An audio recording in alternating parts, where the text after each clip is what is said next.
Assalamualaikum warahmatullahi wabarakatuh. Di sini kami dari tim Dirias yang beranggotakan 3 orang.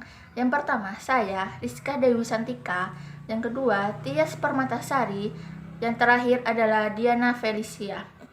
Baik, di sini kami akan menjelaskan mengenai krisis pendidikan di masa pandemi COVID-19. Oke, kita lanjut ke sebuah topik pembicaraan, yaitu mengenai krisis pendidikan di masa pandemi COVID-19. Sudah kita ketahui bahwa dunia pada saat ini dilanda oleh sebuah wabah. Yang dimaksud dengan wabah ini adalah pandemi COVID-19. COVID-19 ini telah menyebabkan darurat pendidikan di Indonesia maupun di dunia pun telah terganggu. Sehingga hampir di dunia pun para pelajar terputus sekolah. Di Indonesia, pada pertengahan bulan Maret 2020, para pelajar telah diliburkan dari sekolah maupun universitas. Hal ini dilakukan oleh pemerintah agar tidak menyebar luasnya penularan COVID-19 ini. Namun, kebijakan pemerintah itu telah dikeluhkan oleh semua kalangan, baik itu pelajar, mahasiswa, guru, maupun dosen pun, karena tidak semua daerah terdapat akses fasilitas internet.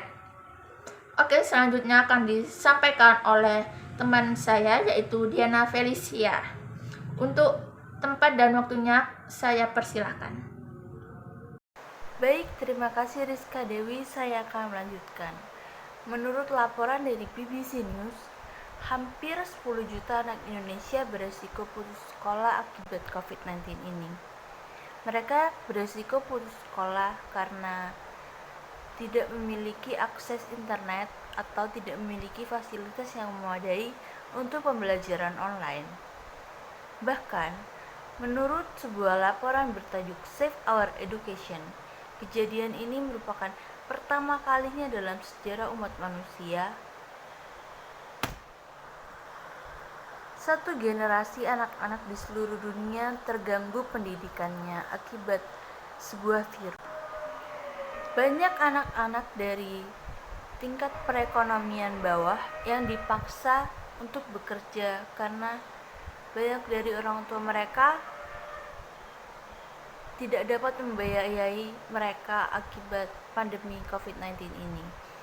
Bahkan yang terparah, beberapa di antara mereka juga dipaksa untuk menikah dini karena sang orang tua sudah tidak dapat membiayai sang anak akibat pandemi COVID-19. Jika memikirkan dampak jangka panjangnya, ini akan berdampak kepada perekonomian. Anak-anak yang pendidikannya kurang memadai tidak akan mendapatkan pekerjaan yang baik nantinya, sehingga perekonomian mereka juga tentu akan terganggu. Pemerintah sudah berusaha untuk mengerahkan dana sebanyak mungkin untuk bidang pendidikan. Tetapi tetap saja bantuan dari pemerintah ini kurang merata.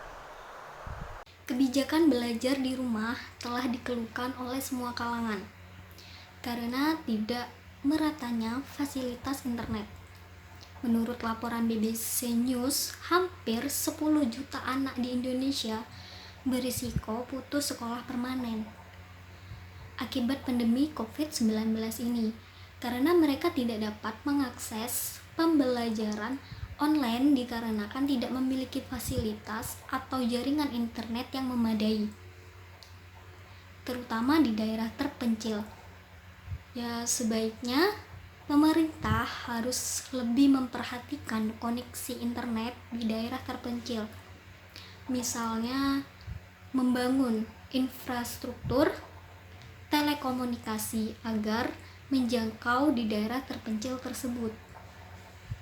Selain fasilitas internet, pemerintah juga memberikan fasilitas bantuan sosial, akan tetapi itu tidak merata, dan sebaiknya pemerintah memfilter terlebih dahulu masyarakat mana yang berhak mendapatkan bantuan sosial tersebut dan agar fasilitas bantuan sosial tersebut dibaginya sama rata. Mungkin itu penjelasan dari tim di Rias. Mungkin kalau ada salah kata mohon dimaafkan. Tetap semangat belajar walaupun di tengah pandemik ini. Jangan lupa untuk terus belajar dan semangat. Jangan lupa jaga kesehatan.